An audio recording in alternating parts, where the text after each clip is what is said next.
Welcome back, everybody, to the deep dive. Today, we're going to be taking a look at kind of a hot button issue. Yeah.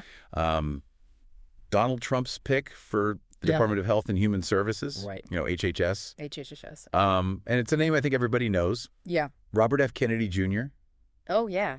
that Kennedy family son of RFK, nephew of JFK. I mean, we're talking like real deep American history here. Yeah, you can't get much more, sort of ingrained in American political life than that family. And so this move has really sparked intense debate. And we're going to try to get to the bottom of it. Yeah. We've got articles here from, Salon, Fox News, NPR.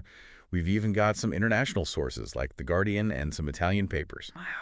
So we've got a lot to unpack here. Yeah. So let's just get started. Yeah, the sheer volume of coverage alone tells you something's up. This isn't just another appointment. Right. There's a feeling across the board that this could be a turning point for American health policy. Okay, so before we get into all the controversy, Sure. let's just set the stage a little bit. Yeah. Who is RFK Jr. Right. beyond the name? Well, on the surface, he's an environmental lawyer. Okay. He's been active in that space for a long time, but what's making headlines is his commitment to what he calls make America healthy again. Yeah. It sounds familiar. It does have a ring to it. Yeah, very much in the style of... Very Trumpian. Yeah, exactly. And the campaign style. But what I think is interesting is that it seems like he's tapping into something that a lot of Americans feel right now, Yeah. which is, a real concern over healthcare costs and distrust of big pharma, Mm-hmm. and even big food, Right. Like, it seems like he's speaking directly to some of those anxieties. Yeah, I think that's exactly right. And that's where his appeal lies for a lot of people, especially folks who feel like the system is not working for them. Yeah. And he's promising to shake things up. Right. He's promising to focus on food regulations, prioritizing what he calls evidence-based science. Okay. And even, going so far as to say he's going to root out corruption within agencies like the NIH. So, on the surface, some of that stuff sounds pretty reasonable, right? Yeah. Who's against safer food Exactly. or better science? Who doesn't like evidence? Right. Right. But I have a feeling it's not that simple. No, it's not. So what is it about RFK Jr. that have people so riled up? Well, RFK Jr. comes with some baggage, let's call it. Yep. He's been very vocal about his skepticism toward vaccines. Right. Even going so far as to promote the idea that they cause autism, Right. which, of course, has been thoroughly debunked by the scientific community. Yeah, I read that Salon article, and they mentioned that, and then they kind of contrasted that with, his criticism of Trump's, shall we say, less than healthy eating habits. Right. And it's like kind of ironic in a way, Yeah, it is. considering who he's aligning himself with. There's definitely a clash of personalities and approaches there, for sure. Yeah. But I think that zooming out on that vaccine issue, Yeah. I mean, that really is a major sticking point for a lot of folks. Okay. I mean, medical professionals are raising serious concerns. Right. Some are even calling him a danger to public health, Yeah. and it's understandable. Why? So help me understand this a little bit better. Sure. Why is this vaccine thing so controversial? I mean, isn't it just like a matter of personal choice? Well, it's a little more nuanced than that. Okay. You see, vaccines, they really work best when a large portion of the population is immunized. Okay. And, this is what they call herd immunity. Right. And this protects not just individuals, Right. but also those who can't get vaccinated, like Right. infants Right. or people with compromised immune systems. So if enough people opt out, it kind of weakens that protection for everybody. That's exactly right. And that's what a lot of experts are worried about. Okay.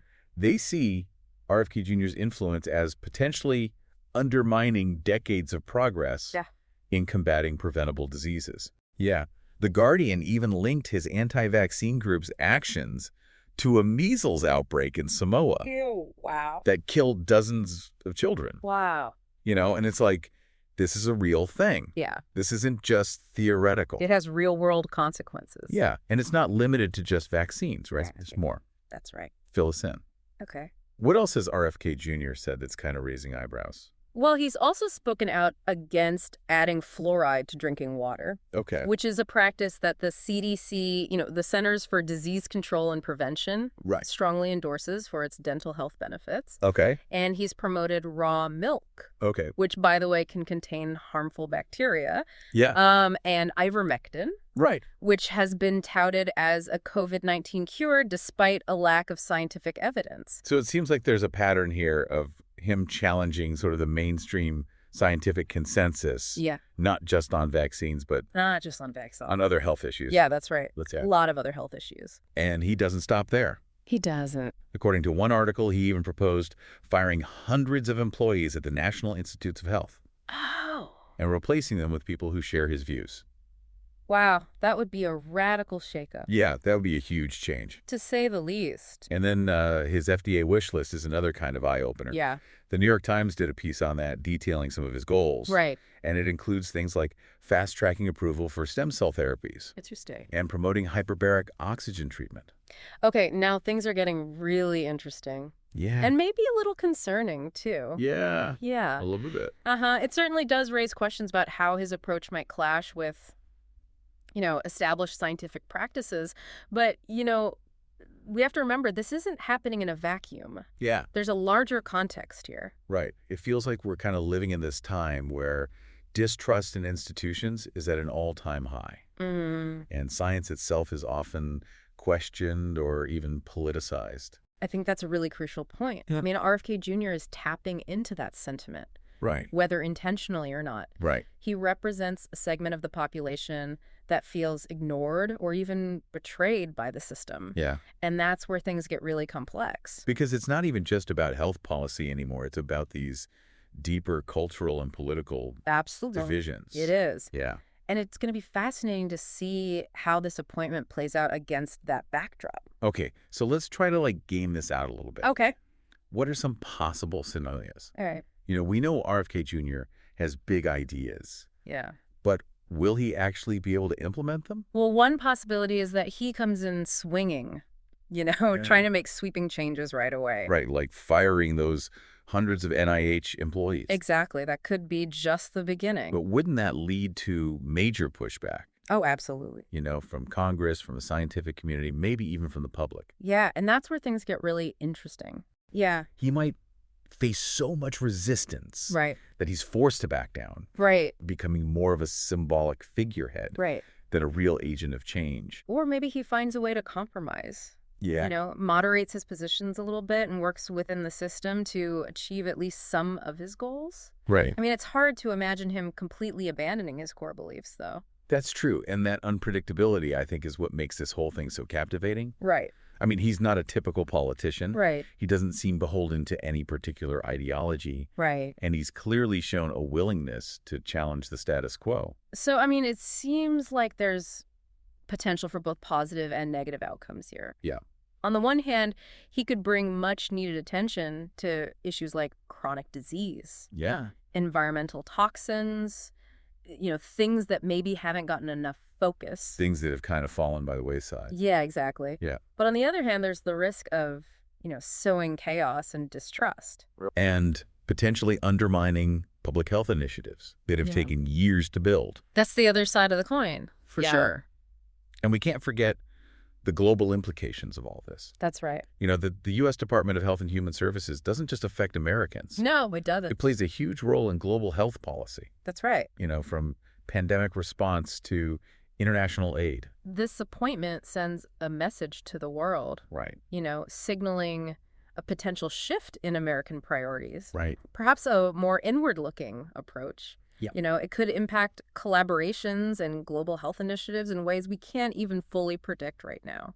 It also makes you wonder about the future of American leadership in science and medicine. Yeah. If the U.S. is seen as moving away from evidence-based policy, what does that mean for its standing on the world stage? Those are big questions, and we don't have all the answers right now. Right. But that's what makes this conversation so important. Well, we've explored the background. Right. We've, explored the potential scenarios. We've looked at the global implications. Global implications. Yeah. But I think it's time to bring this back to you, the listener. Yeah. Because ultimately, this is about how RFK Jr.'s appointment could impact your life, your health, your community. What stands out to you from what we've talked about so far? Yeah. What aspects of the story are you most curious about? Yeah, we want you to be an active participant in this deep dive. Absolutely. This isn't just about following a news story. It's about understanding how this appointment might shape the future of health in America. Yeah. And what that means for each of us. Think about your own access to health care. Right. Think about your trust in health institutions. Right. And think about your understanding of what it even means to be healthy in the 21st century. Yeah. These are all issues that are going to be affected by the decisions made at the highest levels of government. And as we move forward, it's crucial to stay informed. Yeah. To ask questions. Absolutely. And to engage in these thoughtful conversations about these really complex issues. Because we're all in this together. Right. And the choices that we make today are going to have lasting consequences for generations to come. It's a lot to process. Yeah. That's for sure. Yeah, no doubt. And what makes this whole situation so fascinating is that it kind of forces us to confront some really fundamental questions. Yeah, I couldn't agree more. It's not just about one man's appointment. It's really a reflection of where we are as a society. Right. How we view health science authority, even truth itself. Yeah, it's exactly what I keep coming back to is this idea of a system in crisis. Is that what we're seeing here? Yeah. Is RFK Jr.'s appointment a symptom of a deeper dysfunction within our healthcare system? Right. Or even within our culture as a whole? It's a question worth pondering. Yeah. On the one hand, you've got, a growing number of people who feel disillusioned with the status quo, who feel like the system isn't serving their needs. Right. They're looking for alternatives. And RFK Jr. seems to be offering them a vision of something different. But then there's the other side. Right. Those who see this appointment as like a reckless gamble, a rejection of established science, Yeah. a potential threat to public health. And that's the tension at the heart of this whole debate. Yeah. It's a clash between different worldviews, different values, different ways of understanding health and wellness.